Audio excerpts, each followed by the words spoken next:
shattered by the boy's stodgy resistance to education in any form or shape. To Mr. Pett, never at his ease with boys, Ogden Ford was a constant irritant. He disliked his stepson's personality, and he more than suspected him of stealing his cigarettes. It was an additional annoyance that he was fully aware of the impossibility of ever catching him at it. Mr. Pett resumed his journey. He had interrupted it for a moment to listen at the door of the morning room. But a remark in a high tenor voice about the essential Christianity of the poet Shelley filtering through the oak, he had moved on. Silence from behind another door farther down the passage encouraged him to place his fingers on the handle, but a crashing chord from an unseen piano made him remove them swiftly. He roamed on, and a few minutes later the process of elimination had brought him to what was technically his own private library, a large, soothing room full of old books, of which his father had been a great collector. He stood outside the door, listening tensely. He could hear nothing. He went in, and for an instant experienced that ecstatic thrill which only comes to elderly gentlemen of solitary habit, who, in a house full of their juniors, find themselves alone at last. Then a voice spoke, shattering his dream of solitude. "Hello, Pop!" Ogden Ford was sprawling in a deep chair in the shadows. "Come in, Pop, come in. Lots of room."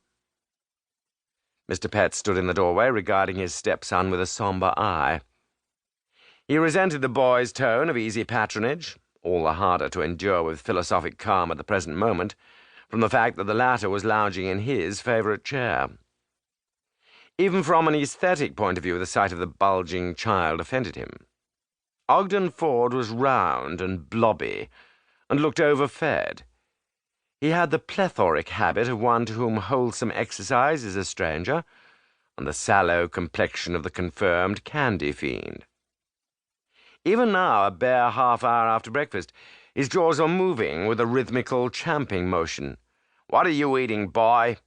demanded Mr. Pett, his disappointment turning to irritability. "Candy."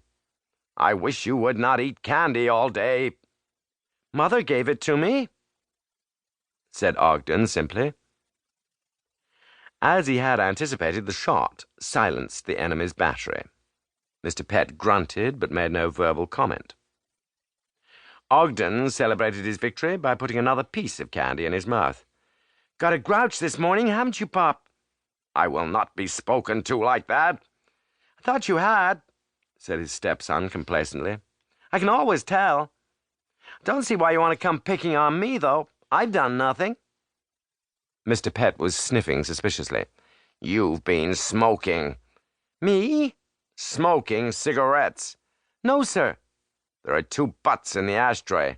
"I didn't put them there." "One of them is warm." "It's a warm day." "You dropped it there when you heard me come in." "No, sir, I've only been here a few minutes.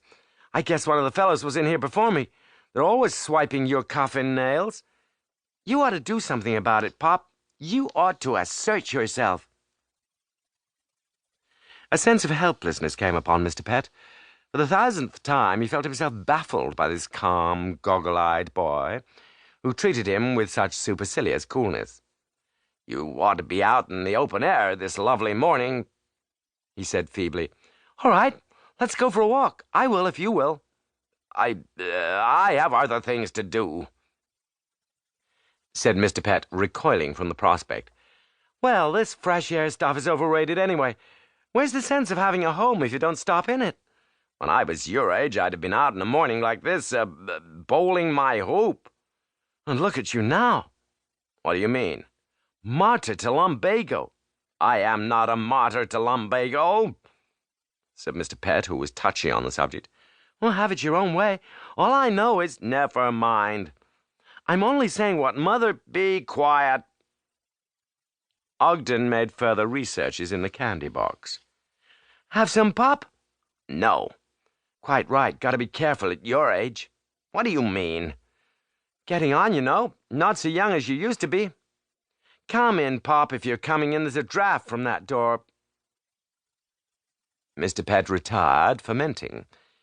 He wondered how another man would have handled this situation.